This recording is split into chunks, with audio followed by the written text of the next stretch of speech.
Hey guys, Patriarchy here.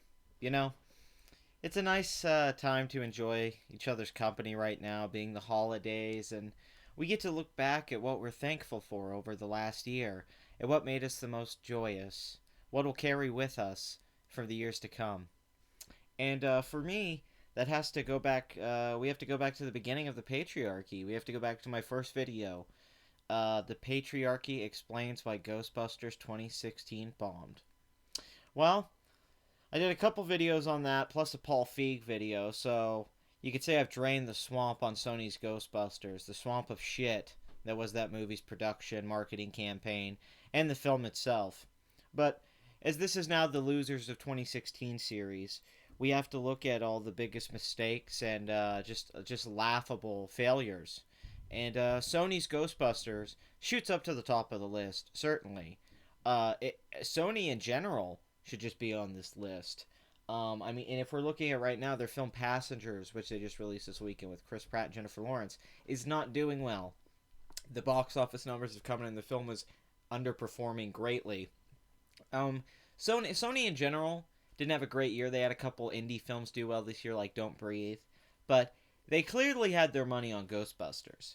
Uh, they have so much money invested in this thing. As I said back in the day, this movie cost $145 million to produce. Then the marketing was probably $100 million. I mean, from what we know, they had $250 million or more in this movie. The film's final tally, I think, was somewhere around $230 million worldwide, and domestically it only grossed about $125 million. So it didn't even come close to what they needed to break even, which Paul Feig was quoted as saying needed to be $500 million for them to make a sequel, and we know for sure it didn't make a profit. So let's go back to this Hollywood Reporter article from back in the day just to confirm this about this movie not making money. But nearly a month after the release of the female powered comedy, Sony has had to push its turnaround date farther on the horizon to fall or winter, and much anticipated offerings like The Western, The Magnificent Seven, that underperformed greatly as well. $90 million budget only made $160 million worldwide, only $93 million domestic. Even for Denzel Washington, that's not one of his better performances. And the Space Odyssey Passengers, starring Jennifer Lawrence and Chris Pratt. Okay, so here's some info on what happened with Ghostbusters box office. Ghostbusters has brought in just $180 million worldwide. This was back when this article was written. Now it's made a little bit more than that. And with the total take projected to end up something like $240 million, the reimagining of the 1984 favorite will not come close to making back its large production and marketing budgets. Sources familiar with the film's finances state it's likely to end up losing around $75 million, with Sony's financial hits coming closer to about $50 million because of its co-financing arrangement with Village Roadshow. Sony appears to be done with Ghostbusters as a live-action franchise, though the studio continues to tout the picture as a winner on other fronts, and Rothman is said to be pleased that the studio has been able to defray costs of the film, particularly by sharing its marketing expenses with a platoon of branding partners. Sony insiders project their total loss on the film for Sony and its financial partners will be closer to $25 million. Okay, so basically they're trying to soften the blow, but this is definitely going to be a big impact. The film, as you all know, had 73% on Rotten Tomatoes. The press tried to turn it around overnight that the film was actually great, and all the trailers weren't a reflection of the actual movie, except they really were kind of a reflection of a lot of faults in the movie. I still believe a lot of the people that gave this movie a pass or praised it were regressives. They were trying to push the message. I don't think if you like the movie, you were so much that way, but some of them were saying it was better than the original film. It got fucking ridiculous. But let's get to the fucking, the meat and potatoes of this. What you guys all want to know. The bullshit with Sony's marketing campaign and the attack against the fan base.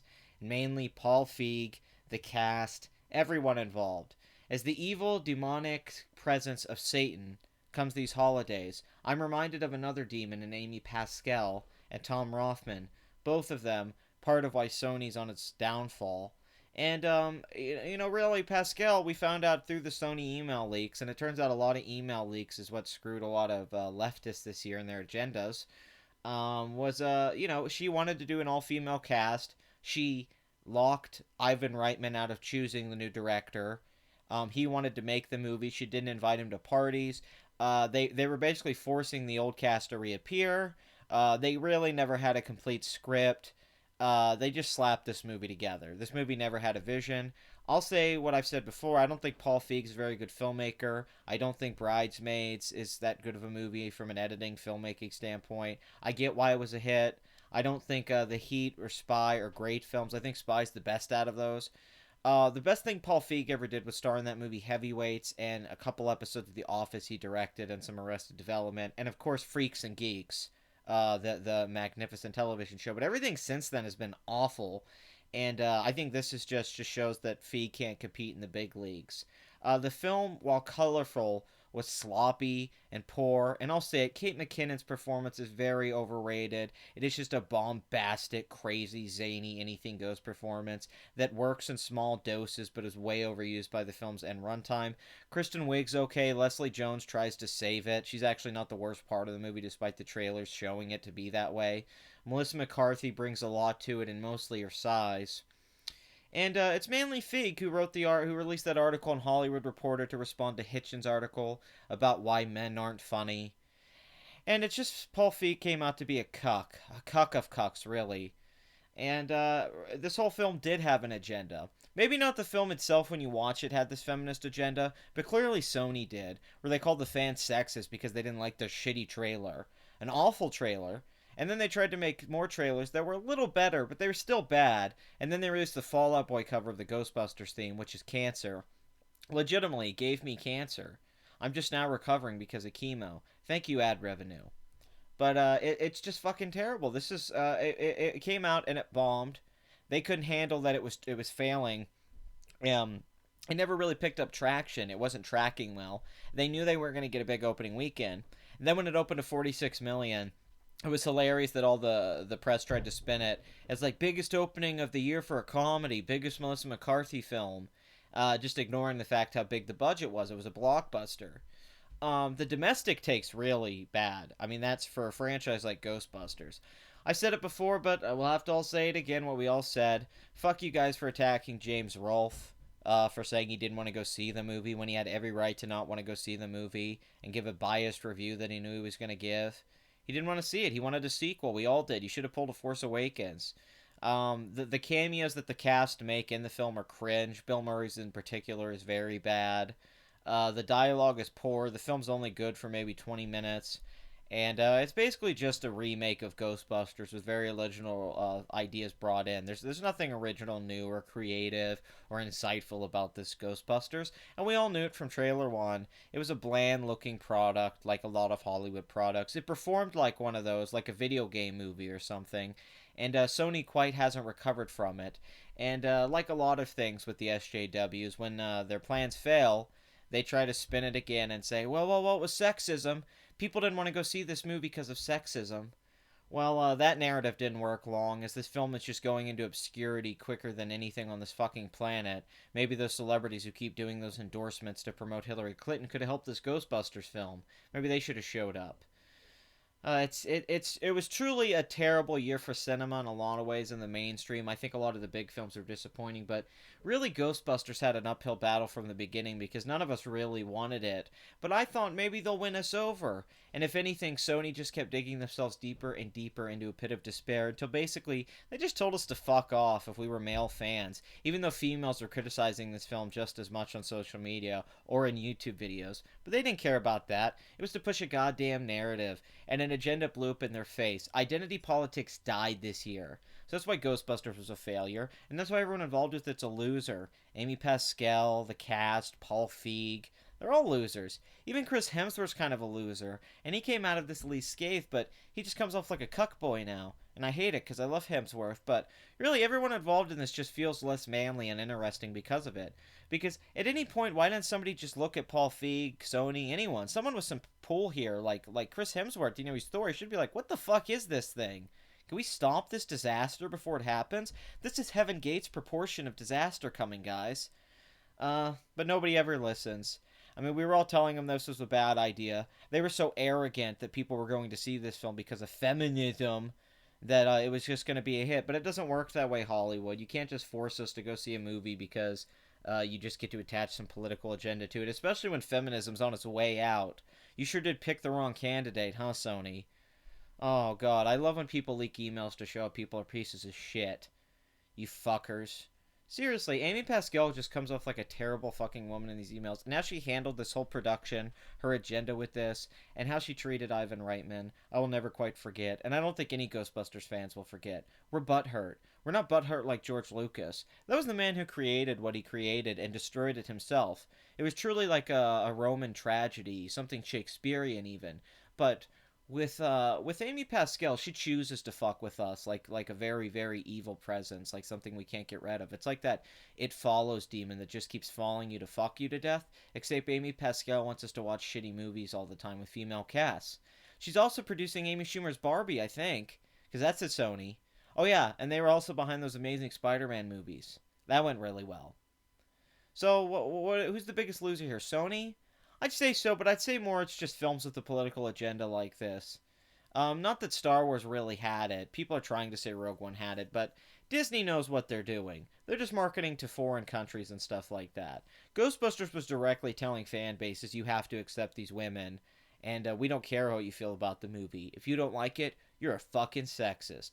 Well, that was one of the dumbest marketing campaigns I've ever seen, and this will be a lesson for future companies to not do marketing campaigns like this and fall back on identity politics. Hopefully the Ocean's 11 sequel coming out with Jennifer Lawrence and all of them won't have this problem, but it may. You can't condescendingly advertise to people about going to see your product. I don't know what the fuck logic is behind this, but it's something that they will probably continue to do because Tom Rothman has never learned, and for some reason Amy Pascal has not been thrown into a dungeon. Ugh. You know, to be honest, with Harold Ramis's death, I didn't even really want a Ghostbusters film anymore, but Sony just pushed it on us anyway, and I don't want to get emotional here, but it being the holidays, it's just really tough, guys, because I'm getting sentimental, I suppose. Because when I made the first video, you know, I was going through a rough time, and I think I had like 38 subscribers, and I have over 2,000. And you guys have really helped this channel blow up in just a short few months. And I made that video, and the patriarchy characters a response to how angry this film made me, how they were just insulting me as a fan and telling me that my opinion didn't matter. Something that I'd never had happen quite this way before. I imagine it's what Batman fans felt like when they went to go see Batman and Robin, where they just saw the character they loved get shit on, and it was just a product. And you know, when they fought and were angry, you know, they didn't get Batman for a while until Batman Begins. But I think this is the death of this franchise, at least in a cinematic sense, and I wouldn't have it any other way. I don't want another Ghostbusters movie. I just want them to stop touching things I love. And, in a sense, stop touching me. My childhood, my whole life, it's not like you're raping it, or that you're taking away something that, you know, is still there. Ghostbusters isn't gone. I still love it. But it's tainted now. It's tainted, and I'm going to be traumatized.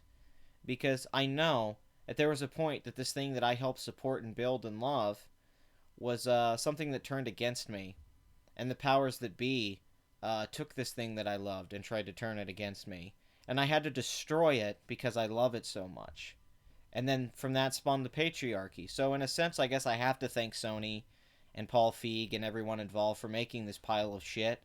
Because it did lead to me having this channel and the success and the fans and all the great responses. But was it worth it? I don't know. Really. You guys are great, but fuck. This fucking movie. But I'm happy to say, due to the financial losses, the lack to start a new franchise, I mean, even with streaming and DVD sales and all that, this isn't going to make a huge turnaround. It's dead. So let's just officially say it. Ghostbusters 2016, Vagebusters, is a fucking loser. A huge loser. The cinematic loser of the year in a lot of ways. And it'll just show, for the future, that when you try to piss off the core fan base that loves the thing that you're marketing, which Disney completely knows when they advertise Star Wars and the Marvel films, you just don't do that. It's business 101. You try to bring new people in while keeping the fans you already have. But you guys didn't care about that. Because women! Well, go take the proton packs and shove them up your fucking cunts. This is the Patriarchy. Like, comment, and subscribe. Please tell me what you feel about the movie in the comments. Did you see it? Did you like it? Did you think the marketing campaign was bullshit? And did you like that Fall Out Boy song? Huh? Is it growing on you at all? So, Merry Christmas, guys. And thanks for helping me out. And let's hope that Sony doesn't get to do something like this again. Because I don't really give that much of a fuck about Barbie. But don't touch my franchises. I mean, please. I don't want G.I. Joe with just a bunch of women. I don't want She-Man and the transgenders of the universe. Just stop it.